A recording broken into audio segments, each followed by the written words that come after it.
The Cowboys last week faced the oldest best quarterback the NFL has ever known, with all apologies to George Blanda.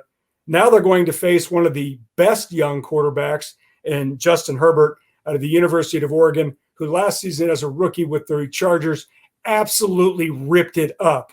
The only problem was nobody knew it because he played for the Chargers.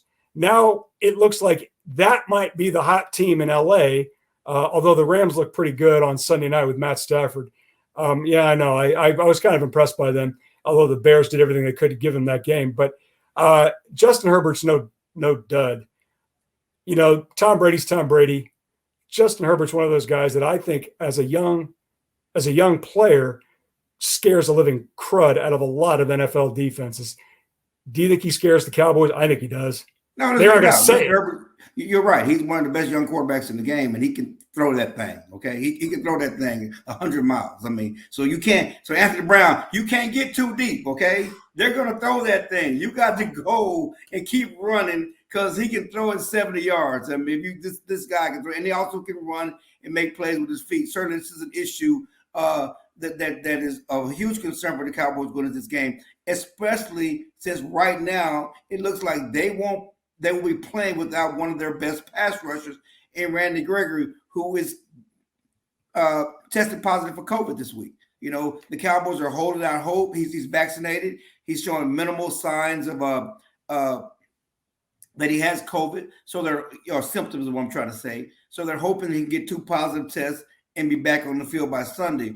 But you need all hands on deck to get to the quarterback. They did not get to the quarterback. They did not show a good enough pass rush last week against Tampa Bay. They need to be able to get to Joey Bosa. Yeah, you mean Justin Herbert. I'm sorry, Justin Herbert. No, that's right. Yeah. But, you know, in that matchup, you can at least say nobody gets to Tom Brady. Yeah, he gets the ball out quick. Right. He gets the ball out really quick, and he just doesn't get touched. It's a big reason why he's 43 years old and still playing in the NFL at an incredibly high level. I'm under the impression, tell me if I'm wrong, this is a guy they can get to only because he's young and he might hold on to the ball a little bit longer because he's not sure on the read the way a 43-year-old Tom Brady would be, and maybe he wants to go for the home run pass that would allow a guy like Tank Lawrence or whomever else, Dorrance Armstrong. Would be nice to see if he got some pressures. It seems to me that there's a chance that maybe they can get to this guy this time, whereas last week Tom Brady's just not going to allow that. Agree or disagree? There's a chance, but, you know, San Diego has a pretty good offensive line. The fact that they had success against Washington last week and their great defensive line with all those number 1 picks they got up front, you know, and it's funny because, you know, the NFL is such a funny game because the Cowboys are going against Rashawn Slater, rookie from offensive lineman, offensive tackle from Northwestern, a guy that a lot of people thought the Cowboys should have taken in the draft because of their tackle issues with Lyle Collins and Tyron Smith not playing last year, and Lyle Collins Tyron Smith been up in age, and now they're playing this game without Lyle Collins. They probably could use a guy like Rashawn Slater, but he is one of their top blockers. He had just from looking at all the NFL people, no one does highlights of offensive line play, especially rookie offensive line play. You go to YouTube or you go to Twitter, there are tapes of how well he played last week against Washington. So, yes, the Cowboys should be able to get to this guy, but without Randy Gregory and this offensive line, they will still have trouble getting to Justin Herbert because they have a pretty good offensive line, especially with a rookie like Rashawn Slater playing the way he's played. We're going to talk about the defense just a couple more minutes, and then we'll go into some predictions and some fantasy advice for you guys. You mentioned Anthony Brown.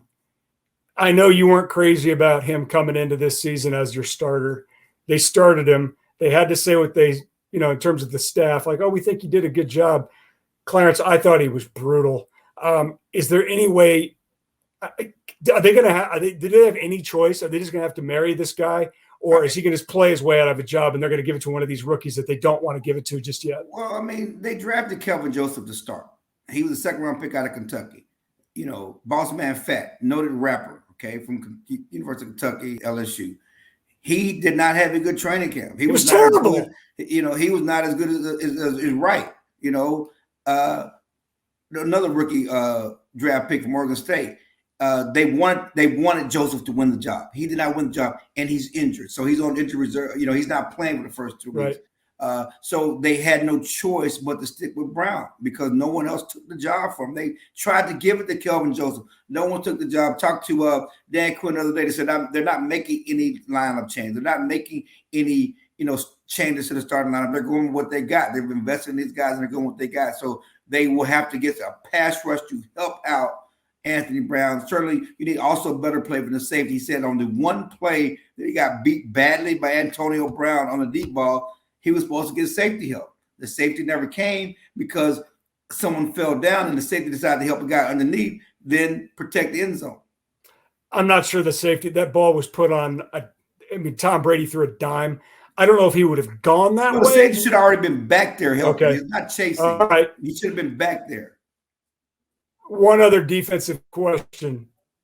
Jalen Smith and Leighton Vander Esch, if you look at the number of plays that they actually played on Thursday night against Tampa, it wasn't much. Now, I know Dan Quinn likes to rotate these guys, and we saw a lot of Micah Parsons. He didn't do a ton, but, he's a rookie. He did okay. But it's the fact that we didn't see a lot of Jalen Smith, their captain, or Leighton Vander Esch.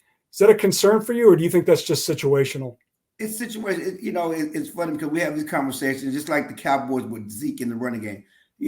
The Tampa Bay actually rushed the ball less than the Cowboys. They have Leonard Fournette. They have a good running game. They threw it 50 times. So we're going to, belabor and beat them up because they threw it 50 times. That was what they decided they needed to do to win the game. And because they were in pass pro, because the Cowboys were in nickel so much, they had Keenan O'Neal and Micah Parsons out there.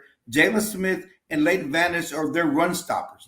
When there's a conventional first and second down and running the ball, they're going to be out there. When it's pass defense, they're going to have Keenan O'Neal and Parsons out there. That's just the way it is. So, yeah, it's a situational thing. They're out there on goal line. They're out there on first and second down, traditional running downs when the other team is running sets. When it was in pass sets, they're going to be on the sideline. Keenan O'Neal and Micah Parsons will be on the field at linebacker.